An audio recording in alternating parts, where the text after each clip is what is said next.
नमस्कार, स्वागत है आप सभी का सिलसिला बाजारों का में। मैं हूं आपके साथ अखिलेश राठी और आज सिलसिला बाजारों का में हम एक बार फिर से चर्चा करने जा रहे हैं एग्री और नॉन एग्री कमोडिटीज के बारे में। आज हम चर्चा करेंगे कि कौन सी नॉन एग्री कमोडिटी और कौन सी कृषि जिन्स आने वाले सप्ताह यानी सोमवार से कितनी तेजी या मंदी के साथ कारोबार करते हुए नजर आएंगे, किस कमोडिटी में दाव रखना चाहिए, किस में होल्ड करके चलना चाहिए और उस पर जानकार की क्या राय है। बात कर लेते हैं अब कृषि जिन्सों की कि कौन सी कृषि जिन्स आने वाले सप्ताह में कितने स्तर दिखा सकती है और कौन सी कृषि जिन्स में कितनी तेजी या मंदी देखने को मिल सकती है। जान लेते हैं रूपा मेहता जी से। रूपा जी, अगर हम कृषि जिन्सों की बात करें तो कृषि जिन्सों में हमने देखा कि जो खाद्य तेल हैं उन्होंने कुछ दिनों तक एक आउट परफॉर्म भी करते हुए नजर आए थे। काफी अच्छे स्तर देखने को मिले थे हमने रिफाइंड सोया तेल में भी, सरसों में भी, सोयाबीन में भी। रिफाइंड सोया तेल में तो हमने उच्चतम स्तर भी देखे थे और आपने जो लेवल्स दिए थे वो भी अच्छे खासे अचीव होते हुए नजर आए थे, जिससे लोगों को काफी मुनाफा भी हुआ था। वहीं अब खाद्य तेलों को लेकर खबरें सामने आई थी कि कच्चे पाम तेल का जो आयात शुल्क है वो घटा दिया है। तो अब वहां से नेक्स्ट वीक आने वाला सप्ताह खाद्य तेल को लेकर कैसा रहेगा? देखिए, इम्पोर्ट ड्यूटी को लेकर जो अपडेट निकल कर आया था उसके उसको मार्केट जो है ऑलरेडी पहले ही आप कह सकते हैं कि उसका इम्पैक्ट जो हम पहले ही देख चुके थे मार्केट के ऊपर। और कल जब इम्पोर्ट ड्यूटी की खबरें निकल कर आई परसों देर शाम, तब कोई बहुत जी। ज्यादा मार्केट ने रिएक्ट नहीं किया, बल्कि बाउंस बैक देखने को मिला हमें निचले स्तरों पर। खरीदारी लौटी और वापस से सोयाबीन और सरसों में तेजी का रुझान बना। और मस्टर्ड भी जो 5800 के नीचे लुढ़क गई थी वो फिर वापस से 5900 के आसपास ट्रेड करती दिखाई दी। तो कहीं जी। ना कहीं एक वापस से फ्रेश बाइंग इनिशिएट हुई है मार्केट के अंदर। लेकिन जी। मुझे नहीं लगता कि ये सस्टेनेबल होगी, क्योंकि देखिए सोयाबीन भी 4400 के ऊपर आ गया वापस से। और कल 2.5-3% की तेजी जो है हमें देखने को मिली है। रिफाइंड सोया ऑयल कल 3% की तेजी के साथ बंद हुआ और वापस से अपने उच्चतम स्तरों के आसपास ही पहुंच गया। लेकिन अब यहाँ से नई तेजी पकड़ना थोड़ा डिफिकल्ट लग रहा है, क्योंकि मुझे लगता है कि एक दबाव बन सकता है। सेल ऑन राइस की स्ट्रेटेजी रखना चाहिए। एक बार वापस से मार्केट बाउंस दे सकता है। मुझे लगता है कि सोयाबीन ऊपर में 4460 से तक लेकर 4480 के लेवल हो सकता है कि आपको अगले हफ्ते के जो फर्स्ट वीक में जो पहला दिन हो ट्रेडिंग का उसमें देखने को मिले। मंडे को मार्केट ऑफ है, तो ट्यूसडे को जब बाजार खुले तो थोड़ा बहुत बाउंस बैक एक्सपेक्टेड है कि दिखला सकता है। लेकिन अब लंबी तेजी नहीं दिखाई दे रही। मुझे लगता है कि ऊपरी स्तरों पर दबाव बन सकता है और खाद्य तेलों में अब ऊपरी स्तरों पर बिकवाली के मौके ढूंढने चाहिए। अब खरीदारी को अवॉइड करें। जो ऊपरी स्तर मिलते हैं उस पर बिकवाली की जा सकती है। और मुझे लगता है कि रिफाइंड सोया ऑयल काफी अच्छा हो सकता है। देखिए, 1100 के स्टॉप लॉस के साथ रिफाइंड सोया ऑयल के अंदर पोजीशन जो है वो सेलिंग की बनाई जा सकती है। 1080 जी। 1090 की रेंज के बीच में जो भी भाव मिले वहां पर बिकवाली करके जनवरी वायदा में चला जा सकता है। और 1020 से लेकर 1000 के स्तर आने वाले अगले एक हफ्ते में या 10 दिन में देखने को मिल सकते हैं। तो एडिबल ऑयल पैक में मुझे लगता है कि अब सेल ऑन राइस की स्ट्रेटेजी बनानी चाहिए। जी। रूपा जी के साथ हमारे साथ दर्शक जुड़े हैं, सुजान सिंह जी। उनका सवाल लेना चाहूंगा आपसे, सोयाबीन के ऊपर है। उनका सवाल है कि सोयाबीन में भाव आगे कब तक बढ़ सकते हैं? देखिए, अभी थोड़ा-सा बाज़ारों के अंदर एक बार दबाव बना रहेगा। और ऊपर में जैसे मैंने बताया कि 4480 तक जा सकता है भाव। मैक्सिमम अगर तेज़ी पकड़ा तो 4500 आप समझ लीजिए कि टच हो जाएगा। जी। लेकिन वहाँ से फिर दबाव बन सकता है जो कि वापस से इसको 4300 तक नीचे ला सकता है। अब जो लंबी तेज़ी थी, जो एक कंटिन्यूएशन में बाइंग आ रही थी, अब वो कहीं न कहीं कम होती दिखाई देगी और दबाव बना रहेगा। तो इसीलिए ऊपरी स्तरों पर अब बिकवाली के मौके ढूँढने चाहिए। अब जो ये बाउंस बैक देखने को मिल रहा है, जिनकी पोजीशनें स्टैंड रह गई थी उनको अब एग्जिट करना चाहिए। और मुझे लगता है कि वहां से सेलिंग की पोजीशन बना लेनी चाहिए। जी। जैसे कि रूपा जी ने बताया था कि यहाँ से अब आपको बिकवाली करके चलना है, एक बार सेलिंग के लिए निकल जाए, एग्जिट कर दें। वहीं से रूपा जी एक कैस्टर का सवाल लेना चाहूंगा आपसे। दर्शक जुड़े हैं वश राम जी, जो जानना चाहते हैं कैस्टर में अभी तेजी रहेगी या मंदी? देखिए, कैस्टर में मेरा भी थोड़ा पॉजिटिव है। मुझे लगता है कि कैस्टर के अंदर 4800 के टारगेट्स देखने को मिल सकते हैं। जनवरी वायदा में जी। अगर बात करें तो 4660 के आसपास चल रहा है। तो एक्सपोर्ट डिमांड अच्छी है। अभी थोड़ा सा बाजार सुस्ती के साथ कारोबार करता हुआ दिखाई दे रहा था, क्योंकि सभी ऑयल पैक के अंदर एक प्रेशर था, तो उसके चलते कैस्टर में भी गिरावट देखने को मिली थी। लेकिन मुझे लगता है कि गिरावट के अंदर कैस्टर के अंदर खरीदारी करनी चाहिए। 4800 के टारगेट देखने को मिल सकते हैं। जी। रूपा जी, उसी के साथ हमारे साथ एक और दर्शक जुड़े हुए हैं, परमानंद सुमन जी, जिनका सवाल सरसों को लेकर है। उनका सवाल है कि आने वाले टाइम में अगले महीने कुछ महीनों तक सरसों के क्या भाव देखने को मिल सकते हैं? क्या सरसों में अभी अच्छी खासी तेजी देखने को मिल सकेगी या फिर एक दायरे में ही कारोबार करती हुई नजर आएगी? देखिए, सरसों में अब नए लेवल्स तो अचीवेबल नहीं लगते, क्योंकि जो हाई जी। बनने थे मुझे लगता है कि एडिबल ऑयल पैक के अंदर वो हाई बन चुके हैं। अब बाजार जो है उसके नीचे ही ट्रेड करते दिखाई देंगे। जैसे कि सरसों में हमने 6300 के स्तर देखे थे, तो मुझे लगता है कि अब जनवरी वायदा वापस में 5900 रुपए तक मैक्सिमम तेजी पकड़ सकता है, 5900 से लेकर 6000, और उसी वहां से फिर वापस से 5800 5700 की रेंज हो सकती है। तो 200 से 300 रुपए की रेंज के बीच में ट्रेड करता हुआ दिखाई दे सकता है। तो मेरे हिसाब से ऊपरी स्तरों पर बिकवाली ही करनी चाहिए। अभी फिलहाल बाइंग अवॉइड करना चाहिए, और जो लंबी तेजी है वो अभी बनती हुई दिखाई नहीं दे रही है। मैक्सिमम तेजी 6000 तक सरसों के अंदर देखने को मिल सकती है। जी। रूपा जी, आपके हिसाब से खाद्य तेलों में ऐसी कौन सी खाद्य तेल रहेगा जो सबसे ज्यादा मुनाफा दिला सकेगा, चाहे बिकवाली करके ही क्यों ना चलना पड़े? देखिए, मुझे लगता है कि रिफाइंड सोया ऑयल एक ऐसी कमोडिटी हो सकती है कि जो आपको अच्छा मुनाफा दे सकती है। आपको 1120 का एक स्टॉप लॉस लगाना है। अगर थोड़ा-सा लॉन्ग टर्म आप प्रोस्पेक्टिव रखते हैं, 1120 के स्टॉप लॉस के साथ 1090 के आस-पास बिकवाली करके चला जा सकता है। जी। रूपा जी, ये तो बात करी थी हमने अभी खाद्य तेलों की। अगर हम मसालों की बात करें तो आने वाले सप्ताह में आप मसालों का ट्रेंड कैसा देख रही हैं? देखिए, मसालों में थोड़ा-सा दबाव बना रह सकता है, क्योंकि अभी अराइवल प्रेशर है। स्पेशली अगर हल्दी की जी। बात करें, तो हल्दी के अंदर अभी दबाव देखने को मिल सकता है, क्योंकि और आवकें बढ़ रही हैं, इस वजह से एक इम्पैक्ट देखने को मिल रहा है। कोरोना की जो डिमांड थी, अब वो कहीं न कहीं कम होती दिखाई दे रही है, तो इसीलिए कीमतों के ऊपर दबाव आया है, लेकिन आगे कीमतें बढ़ सकती हैं, और जो है डिमांड आगे फिर पिकअप हो सकती है। अभी जो है स्टेबल है मार्केट, क्योंकि बहुत ज़्यादा डिमांड अभी पिकअप होती नहीं दिख रही, और दूसरा मेन कारण अराइवल प्रेशर भी है, और जी। दूसरा जो कारोबारी हैं, वो अभी इन लेवल्स के ऊपर खरीदारी नहीं कर रहे, और बताया जा रहा है कि कैरी ओवर स्टॉक भी बहुत ज़्यादा है। और अभी जो मेन क्रंच है मार्केट के अंदर, वो है कैश क्रंच, क्योंकि जो स्टॉकिस्ट हैं, जो कारोबारी हैं, जो इस टाइम पर खरीदारी करते हैं, उनके जी। पास कैश की दिक्कत है। इस वजह से अभी वो खरीदारी नहीं कर पा रहे हैं, और उधर से एक्सपोर्ट डिमांड भी काफी कम हो चुके हैं। तो ये सारे फैक्टर्स हैं जो अभी कीमतों को तेज होते हुए हमें नहीं दिखाई दे रही हैं। तो बाकी मंदी भी नहीं है, बहुत ज्यादा गिरते हुए भी नहीं दिखेंगे मार्केट, लेकिन जहां तक हल्दी की हम बात करें, तो नीचे में एक्सपेक्टेड है कि 5400 तक जा सकती है एक बार मार्केट, और जी। वहां से वापस से फ्रेश एंट्री देखने को मिल सकती है। लेकिन अभी पहले 6000 के स्तर एक्सपेक्टेड है कि अप्रैल वायदा दिखा सकता है, जो कि 5882 के आसपास चल रहा है। तो मुझे लगता है कि करंट लेवल से 100 से 150 रुपए की तेजी हल्दी के अंदर आ सकती है। वहीं अगर बात जीरे की करें, तो जीरे में भी अभी सोइंग जो है वो एकरेज जो है उसका बड़ा है, इस वजह से एक इम्पैक्ट जो है वो डाउनसाइड का देखने को मिला है। लेकिन आगे हम एक्सपेक्ट करें कि जीरा भी बाउंस बैक दिखा सकता है। जी। नीचे में 13,000 के आसपास 13,200 से 13,500 की रेंज देखने को मिल सकती है, और वहां से एक अपसाइड मोमेंटम बनता हुआ दिखाई दे सकता है, और जीरा वापस से 14,000 से 14,500 के स्तर दिखा सकता है। क्योंकि जी। अगर देखा जाए तो प्रोडक्शन की बात करें, तो प्रोडक्शन के ऊपर भी इम्पैक्ट आता हुआ हमने देखा है। जो जीरे के अंदर अभी जो नया एस्टिमेट निकल कर आया है कि जीरे में इस बार 2020-21 में सीरिया में 30,000 टन जीरा का उत्पादन का अनुमान लगाया गया है, और जो कि पहले 17 से 18,000 के आसपास था।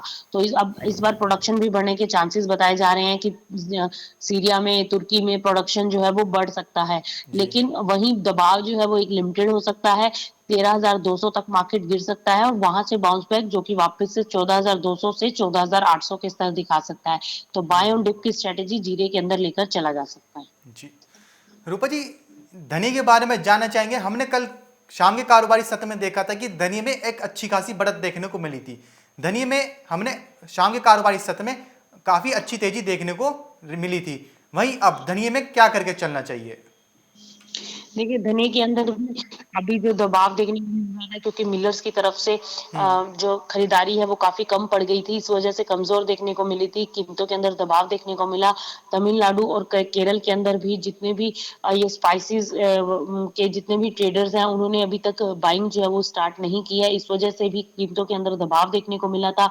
और वहीं हम देख रहे हैं राजस्थान और दिल्ली में कोरोना के केसेस जैसे बढ़ते जा रहे हैं, तो जी। उस वजह से भी धनिये की प्राइसेस के ऊपर इम्पैक्ट आया था। और अब क्योंकि जो उम्मीद थी कि दिवाली तक डिमांड निकल सकती है, उतनी डिमांड जो है वो निकल कर नहीं आई, और अब स्टॉकिस्ट जो है वो धीरे-धीरे अपना माल लिक्विडेट कर रहे हैं, क्योंकि वापस से कोरोना के केस जो बढ़ रहे हैं उसमें कहीं न कहीं डर का माहौल है। तो इस जी। वजह से दबाव देखने को मिला था, लेकिन वहीं कल जब बाज़ार बंद हुए तो एक बाउंस बैक आया और मार्केट वापस से पौने 3% की तेज़ी के साथ बंद हुआ। तो मुझे लगता है कि जनवरी वायदा ऊपर में एक बार 6600 तक जा सकता है, हुँ। नीचे में 6200 और ऊपर में 6600, तो ये रेंज देखने को मिल सकती है। तो यहाँ पर अब ऊपर में 6600 के स्तरों के लिए धनिये के अंदर एक बार बाइंग पोज़ीशन बनाई जा सकती है। जी। रूपा जी, हमारे साथ दर्शक जुड़े हैं, उनका धनी को लेकर सवाल है कि धनिया अभी फिलहाल जो आने वाला सप्ताह है, धनिये में कितनी तेजी देखने को मिल सकेगी? क्या ज़्यादा तेजी रहेगी या फिर एक रेंज में ही कारोबार करते-करते धीरे-धीरे तेजी बढ़ेगी? देखिए, मुझे लगता है कि धनिये में एकदम जो बाउंस बैक बहुत लंबी वाली तेज़ी नहीं है और जी। 100 से 150 पॉइंट की तेज़ी हम अगले हफ्ते में देख सकते हैं। तो अभी जो हुँ। 6400 के आस-पास चल रहा है, तो मुझे लगता है कि ऊपर में 6550 से 6600 के स्तर दिखा सकता है। जी। रूपा जी, मसालों के बारे में आपसे जानना चाहेंगे कि विदेशों से जो माँग है इस वक़्त मसालों की, वो कैसी देखने को मिल रही है? क्या माँग पहले जैसी ही है? गिरावट है, तेज़ी, मंदी क्या है? रूपा जी, आप मेरे को सुन पा रही हैं? जी, बताएँ। जी। मेरा सवाल है मसालों की माँग को लेके कि विदेशों से जो मसालों की माँग है, वो इस वक़्त कैसी देखने को मिल रही है? देखिए, अभी मांग जो है विदेशों से एक्सपोर्ट डिमांड पहले अच्छी निकल रही थी, हुँ। लेकिन अभी थोड़ी वापस से सुस्ती के साथ देखने को मिल रही है और अभी जैसे कि जी। एक्सपोर्ट जो है वो काफ़ी कम हो रहे हैं और अराइवल्स भी अच्छी खासी आ रही हैं, तो इसका एक इम्पैक्ट जो है वो बना हुआ है। एक्सपोर्ट डिमांड पहले के कंपैरिज़न में कम हुँ। हुई है, इस वजह से कीमतों के ऊपर एक दबाव बना है और ये दबाव अभी जो है एक लिमिटेड हो सकता है और आगे डिमांड पिकअप हो सकती है। इस वजह से तेज़ी आगे आने वाले दिनों में बनती हुई दिखाई दे सकती है। जी। रूपा जी, उसी के साथ जानना चाहेंगे कि आने वाला सप्ताह बिनौला खल यानी कॉटन सीड ऑयल के लिए कैसा देखने को मिल सकेगा? देखिए, बिनौला ने पहले भी बताया था कि तेज़ी है और एक यही कमोडिटी अब जो प्रॉफ़िट दिखा सकती है और कल भी हमने देखा कारोबारी सत्र में जी। 2168 के आस-पास गई और 2182 के आस-पास इनफैक्ट इसने हाई लगाए और 2168 पर बंद होती हुई दिखाई दी और जबकि जनवरी वायदा की बात करें तो 2200 के ऊपर निकल चुका है मार्केट। जनवरी वायदा में 2320 तक के स्तरों के लिए इसमें अभी भी बाय किया जा सकता है। बिनौला खल एक ऐसी कमोडिटी अब जो यहाँ से एक तेज़ी पकड़ती हुई दिखाई दे हुँ। सकती है और अगले हफ्ते के लिए 2320 के स्तरों के लिए इसके अंदर बाइंग पोज़ीशन बनाई जा सकती है। जी। रूपा जी, उसी के साथ अगर बात करें कपास की, तो इस बार रिपोर्ट्स में भी सामने आया है कि कपास का जो उत्पादन है वो पिछले साल के मुकाबले कम ही देखने को मिलेगा। तो क्या कपास की कीमतों में आगे भी तेजी जारी रहेगी? देखिए, बिल्कुल कपास की कीमत के अंदर आगे एक अपसाइड मोमेंटम बन सकता हुँ। है और प्रोडक्शन के जो आंकड़े निकल कर आ रहे हैं उसके बाद एक तेजी बनेगी और दूसरा सर्दियों की भी मांग बढ़ेगी तो उसका भी इम्पैक्ट देखने को मिलेगा। जी। कॉटन और बिनौला खल दोनों ही कमोडिटीज के अंदर आगे तेजी बन सकती है। कॉटन अभी थोड़ा सा दबाव दिखाता हुआ नजर आ रहा है वायदा कारोबार में, लेकिन 19,200 19,000 के आसपास सस्टेन कर सकता है और वापस से तेजी जो है वो 20,000 से लेकर 20,500 तक वायदा के अंदर देखने को मिल सकती है। जी। रूपा जी, इसी के साथ एक कॉटन से जुड़ा हुआ एक सवाल लेना चाहूँगा आपसे। हमारे दर्शक जुड़े हैं हमारे साथ, राकेश सिंघल जी, जिनका सवाल है कि कॉटन एमसीएक्स के बारे में बताएँ कि कॉटन एमसीएक्स में तेजी रहेगी, मंदी? उनको अभी कॉटन एमसीएक्स पे क्या करके चलना चाहिए? देखिए, मैंने बताया नीचे में 19,000 से 19,200 का लेवल है कॉटन के अंदर जो कि देखने को मिल सकता है। वहाँ से जो बाउंस बैक है वो 20,000 से लेकर 20,500 के स्तर जी। दिखा सकता है। तो बाय ऑन डिप की स्ट्रैटेजी कॉटन के अंदर लेकर चला जा सकता है। जी। रूपा जी, उसी के साथ अगर बात करें अब ग्वार गम और ग्वार सीड की, तो कल के कारोबारी सत्र में इवनिंग में हमने देखा था कि इवनिंग ट्रेडिंग सेशन में दोनों में अच्छी खासी बढ़त देखने को मिली थी। दोनों ही एग्री कमोडिटीज ग्वार गम और ग्वार सीड 1% से ज्यादा की तेजी के साथ कारोबार करती हुई नजर आ रही थी। तो अब आने वाला सप्ताह ग्वार गम और ग्वार सीड के लिए कैसा रहेगा? देखिए, अभी ग्वारगम और ग्वार सीड में लंबी तेज़ी नहीं है। हम्म। अभी देखिए अगले हफ्ते में बाज़ार जो है एक बार ग्वारगम का जो है वो 6,000 के ऊपर जा सकता है और वही जी। सीड जो है वो 4,000 के आस-पास जा सकती है। क्योंकि कल जो गिरावट देखी वो एक शार्प डिक्लाइन था और नीचे में मार्केट जो है 5800 के आस-पास हमने ग्वार का कारोबार आते हुए देखा और वहीं अगर हम बात करें सीड की तो सीड भी 3800 के 3900 के घरों में कारोबार करती हुई दिखाई दी। तो मुझे लगता है कि एक बार बाज़ार जो है थोड़ा बहुत बाउंस दिखा सकता है 6,000 तक, लेकिन वहीं वहाँ से जो है वापस से दबाव बन सकता है। इसके पीछे कई हम्म। कारण हैं क्योंकि ग्वार गम की जो है अभी डिमांड नहीं निकल रही है। प्राइसेज़ पहले 1 महीने के अंदर हमने 13% की गिरावट देखी है और अमेरिका और चाइना में ऑयल एक्सप्लोरेशन सेक्टर्स में ग्वार गम की मांग काफी ज्यादा घट गई है। और जी। यूरोप में भी जो फूड प्रोसेसिंग है जहां पर ग्वार गम की डिमांड की जाती थी वहां पर भी डिमांड के ऊपर काफी इम्पैक्ट आया है और डिमांड काफी गिरी है। और इसकी वजह से हमने देखा है कि जो प्राइजेस हैं वो नीचे गए हैं और 80% से ज्यादा डोमेस्टिक मिलें जो हैं वो बंद होने की कगार पर पहुंच चुकी हैं, क्योंकि इतनी डिमांड निकल नहीं रही है, ऑर्डर मिल नहीं रहे, इसलिए काफी ज्यादा मिलें जो हैं वो बंद होने की कगार पर जी। हैं। तो और इसका इम्पैक्ट जो है ओवरऑल मार्केट के ऊपर आता हुआ दिखाई दे रहा है, इसलिए ग्वार गम के अंदर कोई बहुत ज्यादा तेजी की उम्मीद अभी नहीं है। जब तक एक्सपोर्ट नहीं उठते तब तक बाजार उठते हुए दिखाई नहीं देंगे, और एक्सपोर्ट भी डिमांड निकली तो बहुत ज्यादा तेजी नहीं है। मैं हमेशा से कहती आ रही हूँ कि ग्वार के अंदर लंबी तेजी की तरफ नहीं रहना चाहिए, और जो भी छुटपुट तेजी मिलती है उसमें धीरे धीरे माल को लिक्विडेट करना चाहिए। जी। रूपा जी, आने वाला सप्ताह अगर दाल दलहन की बात करें तो दाल दलहन में स्पेशली चने के लिए आने वाला सप्ताह कैसा देखने को मिल सकेगा?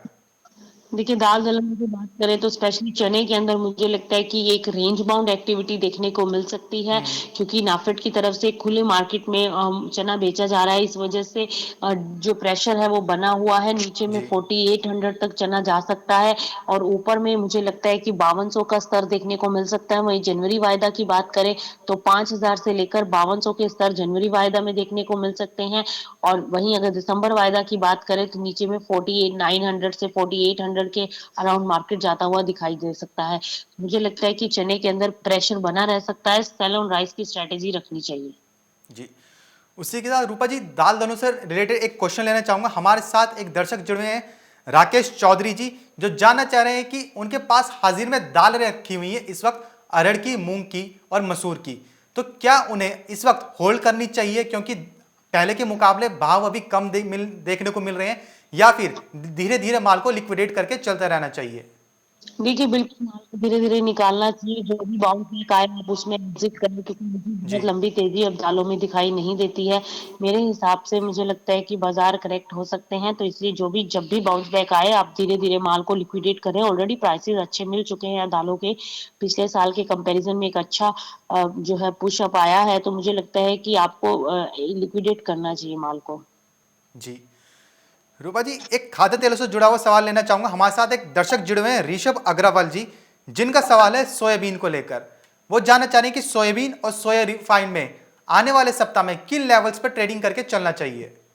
देखिए, आने वाला लेवल है वो नीचे में 4300 और ऊपर में 4500, तो ये लेवल्स आपको देखने को मिल सकते हैं। 4500 मैक्सिमम तेजी आ सकती है। जी। दिसंबर और जनवरी वायदा में दोनों ही सेम प्राइसेस पर ट्रेड कर रहे हैं, तो मुझे लगता है कि 4500 ऊपर में और नीचे में 4300 इसी रेंज के बीच कारोबार देखने को मिल सकता है। 4500 के आसपास सेलिंग की जा सकती है, वहीं 4300 के आसपास प्रॉफिट बुक करने की सजेशन रहेगी। और 4300 आता है नीचे में तो ऊपर 4300 में बाय करें और 4500 में प्रॉफिट बुक करें, तो ये दोनों ही तरफ की रणनीति अपनाई जा सकती है, ऊपर में बिकवाली की और नीचे में खरीदारी की। जी। रूपा जी, अगर उसी के साथ मूंगफली की तेल की बात करें और मूंगफली की, तो उनमें आने वाला हफ्ता कैसा देखने को मिल सकता है? देखिए, मूंगफली तेल में आने वाले हफ्ते में थोड़ा सा बाउंस बैक आ सकता है और तेजी बन सकती है, तो उसके अंदर अभी बाइंग पोजीशन में रहा जा सकता है। मुझे लगता है कि आगे डिमांड पिकअप हो सकती है। जी।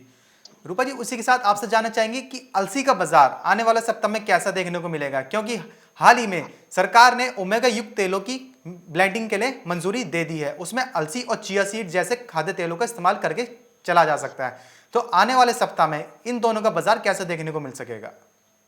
देखिए, अलसी के तेल में भी एक अपसाइड मोमेंटम बन सकता है, और विंटर सीजन की डिमांड भी इसको एक बूस्ट अप दे सकती है, और प्राइसेस के अंदर एक तेजी बनती हुई नजर आ सकती है। तो मुझे लगता है कि अलसी के अंदर भी आगे 10 से 15 दिन बाजार तेज हो सकते हैं। जी। रूपा जी, हमारे पास एक सवाल है एक दर्शक का, वो ड्राई फ्रूट्स को लेकर है। वो जानना चाह रहे हैं कि ड्राई फ्रूट्स उनके पास अभी हाजिर में रखा हुआ है, फिजिकल में उनके पास ड्राई फ्रूट्स हैं, तो क्या उनको भी होल्ड करना चाहिए या फिर लिक्विडेट ही करके चलें? क्योंकि हमने देखा था कि दिवाली और धनतेरस के आसपास जो ड्राई फ्रूट्स के दाम थे वो गिरते हुए नजर आए थे, तो क्या ड्राई फ्रूट्स के दाम आने वाले टाइम में, क्योंकि जैसे अब सर्दियां भी आ चुकी हैं, तो अब दाम बढ़ेंगे, इसलिए उनको होल्ड करके चलना चाहिए, या फिर ये जो भाव इस वक्त चल रहे हैं वो अच्छे हैं, माल को लिक्विडेट करते रहें? देखिए, निकाल देना चाहिए, ड्राई फ्रूट्स में तेज़ी नहीं है क्योंकि ये बहुत ज़्यादा नेसेसिटी वाली आइटम भी नहीं है और अभी आप देखिए दिवाली में भी कोई बहुत ज़्यादा डिमांड पिकअप होती हुई नहीं नज़र आई है। फेस्टिवल सीज़न की डिमांड थी, वो भी कम हो गई है। शादियाँ-ब्याह के जी जो सीज़न है, उसमें भी अब शादियाँ काफ़ी कम हो रही है और काफ़ी लिमिटेड गैदरिंग के साथ हो रही है, तो इसलिए ड्राई फ्रूट्स की बेसिक जो मेन डिमांड है, वो फेस्टिवल सीज़न में निकलती है और दूसरा शादियों के सीज़न में अच्छी डिमांड निकलती है। अब वो पिकअप होती हुई दिखाई नहीं दे रही है। तो जी ये वाला साल ड्राई फ्रूट में तेज़ी का नहीं है और कोरोना के चलते भी डिमांड काफ़ी इफ़ेक्टेड हुई है। तो अभी जो है मुझे लगता है कि ड्राई फ्रूट के अंदर दबाव बना रह सकता है, बल्कि जो भी लेवल्स आपको मिल रहे हैं निकाल देना चाहिए क्योंकि आगे जैसे-जैसे टाइम बढ़ेगा और नेक्स्ट ईयर में हम जाएँगे तो भी फर्स्ट हाफ जो है वो दबाव वाला रह सकता है। आगे अगले साल जो है डिमांड पिकअप हो तो तेज़ी बन सकती है, लेकिन हाल-फिलहाल में ड्राई फ्रूट के अंदर कोई भी तेज़ी की उम्मीद नहीं है, क्योंकि डिमांड ही नहीं है मार्केट के अंदर, जी इसलिए मुझे नहीं लगता कि कोई तेज़ी बनती हुई दिखाई देगी। जी रूपा जी, उसी के साथ एक सवाल लेना चाहेंगे चने के ऊपर। हमारे साथ जुड़े हुए शिलेंद्र असाती जी दर्शक हैं जो जानना चाह रहे हैं चने में क्या कैसा देखने को मिल सकेगा आने वाले सप्ताह के अंदर। देखिए, आने वाले सप्ताह में मैंने बताया कि जनवरी वायदा जो है नीचे में 5,000 और ऊपर में 5200 का स्तर दिखा सकता है और जी 5,000 के नीचे अगर टूट जाता है जनवरी वायदा तो 4800 के स्तर देखने को मिल सकते हैं। तो बाजार जो है एक सीमित दायरे में ऊपरी स्तरों पर बिकवाली की तरफ रह सकता है। तो सेल ऑन राइज की स्ट्रेटेजी रखनी है, ट्रेंड नेगेटिव रह सकता है दालों का, तो जो भी बाउंस बैक आए उसके अंदर आप बिकवाली करके चल सकते हैं। जी रूपा जी, हमारे साथ एक और दर्शक जुड़े हुए हैं विजय गुप्ता जी, जिनका सवाल है मसालों को लेकर। वो जानना चाह रहे हैं कि आने वाले कुछ ही दिनों में ऐसा कौन सा मसाला है जिसमें सबसे ज्यादा तेजी देखने को मिल सकती है। देखिए, मुझे लगता है धनिये के अंदर डिमांड पिकअप हो सकती है, एक धनिये के अंदर तेज़ी बन सकती है और वहीं हल्दी में भी जो है बाज़ार थोड़ा-सा 100 से ₹150 का उछाल दिखा सकता है। लेकिन अभी जो नेक्स्ट वीक है, वो धनिये के लिए अच्छा हो सकता है। हल्दी में अभी टाइम लगेगा क्योंकि अभी अराइवल का दबाव है, तो धनिये के अंदर बाइंग की जा सकती है और जीरा भी 13,000 के आस-पास एक बार बाइंग दिखा सकता है। तो ये दोनों ही मसाले अच्छे हो सकते हैं खरीदारी के लिए। जी रूपा जी, अगर इसी के साथ अगर मंडियों के हाल की बात करी जाए तो मंडियों में लहसुन में अभी क्या देखने को मिल सकेगा। तेजी रहेगी, मंदी रहेगी, भाव स्टेबलाइज रहेंगे, लहसुन का बाजार कैसा देखने को मिलेगा। देखिए, लहसुन में बहुत लंबी तेज़ी नहीं है और गिरावट भी नहीं है और बाज़ार जो है हो सकता है कि आपको नेक्स्ट वीक में 150 से ₹200 की तेज़ी दिखा दे, क्योंकि ₹50 और ₹70 की तेज़ी तो हम ऑन एन एवरेज देख ही रहे हैं डेली बेसिस पर। तो मुझे लगता है कि लहसुन के अंदर तेज़ी जो है नेक्स्ट वीक की वो 100 से ₹150 की तेज़ी हो सकती है, देखने को मिले। ज़्यादा तेज़ी एक्सपेक्टेड नहीं है क्योंकि अराइवल्स अच्छी खासी आ रही है और इस बार अच्छे जी खासे भाव भी किसानों को मिले हैं लहसुन के। तो मुझे लगता है कि ज़्यादा तेज़ नहीं है मार्केट, यहाँ से 100 से ₹150 का उछाल देखने को मिल सकता है। जी रूपा जी, हमारे साथ एक दर्शक जुड़े हुए हैं जितेंद्र मेवाड़ा जी, जिनका सवाल लहसुन को लेकर है। वो जानना चाह रहे हैं कि लहसुन अभी बेच के चलें या फिर रोक के चलें। देखिए, अभी थोड़ा-सा 1 हफ्ते तक वेट कर लेना चाहिए। मुझे लगता है कि जैसे ही दिसंबर का महीना शुरू हो जाएगा नेक्स्ट वीक से, तो एक विंटर सीज़न सर्दियाँ भी इस बार एक्सपेक्टेड है कि पीक पर जा सकती हैं, अच्छी सर्दी बढ़ सकती है। तो उसके चलते लहसुन की माँग में इज़ाफ़ा देखने को मिल सकता है। तो अभी आपको जी 10 से 15 दिन पोज़ीशन को होल्ड कर लेना चाहिए। जो भी प्राइसेज़ बाउंस मिलेगा, तो वहाँ पर आप लिक्विडेट करें। जी वहीं रूपा जी, अगर प्याज की बात करें तो प्याज में अभी क्या करके चलना चाहिए, होल्ड करें या फिर बेचते रहें।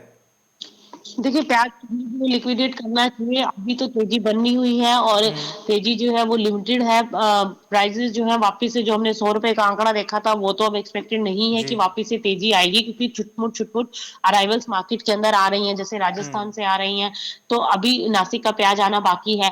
तो अभी अराइवल्स धीरे-धीरे आती रहेंगी और इम्पोर्ट भी किया जा रहा है, तो अब तेज़ी ज़्यादा लंबी नहीं है, सस्टेनेबल है मार्केट, इसी रेट के अंदर बाज़ार जो है ट्रेड करते दिखाई देंगे, 50 से 65 की रेंज बनी रह सकती है।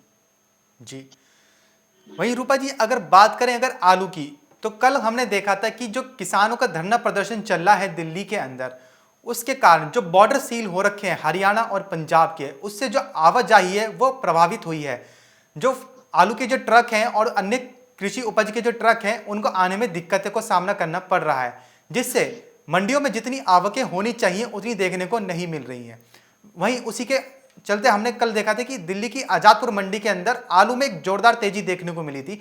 जो आलू 30 से 32 रुपए किलो बिकता था, वही आलू 40 रुपए प्रति किलो तक चला गया था थोक भाव में। वहीं अब आलू का बाजार आगे कैसा देखने को मिल सकेगा। देखिए, अभी टेस्ट चल रहा है, इसका भी इम्पैक्ट जो है वो देखने को मिल रहा है। हम्म। अगर मंडियों में अराइवल ही नहीं पहुँचेगी तो कीमतें जो है फिर वो तेज़ होना लाज़मी है। जी। लेकिन बहुत ज़्यादा अभी जो है देखना होगा कि ये प्रोटेस्ट कितना चलता है और अराइवल्स कितनी डिस्टर्ब होती हैं। ओवरऑल देखिए अभी आलू के ऊपर जो है वो प्राइसेज़ के ऊपर काफ़ी हद तक कंट्रोल आता हुआ दिखाई दे रहा था और जी। मंडियों में पहुँच भी रहा था। लेकिन वापस से अभी 1 से 2 दिन में हम वापस तेज़ी बनते हुए देख रहे हैं और मुझे लगता है कि मैक्सिमम तेज़ी आलू के अंदर जो ₹40 तक पहुँचा है, हम्म। 35 से 40 वो ₹50 तक तेज हो सकता है अगर ये प्रोटेस्ट ऐसे कंटिन्यूएशन में रहता है और जी। अगर इसके अराइवल्स के ऊपर इम्पैक्ट आता है तो यहाँ से 10 से 15 रुपए की तेजी और बन सकती है और ₹50 तक आलू ऊपर जा सकता है। जी। रूपा जी, उसी के साथ बात करें अगर साग सब्जियों की, तो साग सब्जियों का बाजार मंडियों में कैसे देखने को मिल सकेगा? देखिए सब्जियों का भी इम्पैक्ट जो है वो इसका आता हुआ हम दिखाई देंगे लेकिन बहुत हम्म। ज़्यादा कोई इम्पैक्ट है नहीं। बाज़ार जो है इसी दायरे के अंदर ट्रेड करते हुए दिखाई देंगे। ऑलरेडी सब्जियों की कीमतों में उछाल आ चुका है और अभी जी। बाज़ार जो है इन्हीं रेटों के आस-पास ट्रेड करता हुआ दिखाई देगा। और रूपा जी, आने वाले सप्ताह फलों के लिए कैसे देखने को मिल सकेगा? देखिए फलों के ऊपर हम चेक नहीं करते हैं, तो फलों का अपडेट मेरे पास नहीं है कोई बहुत जी। ज़्यादा। तो अभी मुझे ये लगता है कि फलों के अगर अराइवल्स के ऊपर बहुत कुछ डिपेंड करेगा। अगर हम्म। अराइवल्स कंटिन्यूएशन में रही, तो कीमतें जो है वो सीमित ही रहेंगी, कोई बहुत ज़्यादा तेज़ी आती हुई दिखाई नहीं देगी। जी। बहुत बहुत शुक्रिया रूपा जी, हमारे साथ जुड़ने के लिए और अपने विचार हमारे साथ साझा करने के लिए। तो कुछ ऐसा रहेगा आने वाला सप्ताह एग्री और नॉन एग्री कमोडिटीज के लिए। तो फिलहाल सिलसिला बाजारों का में बस इतना ही, कहीं जाइएगा नहीं क्योंकि खबरों का सिलसिला यूं ही बना रहेगा मार्केट टाइम्स टीवी पर।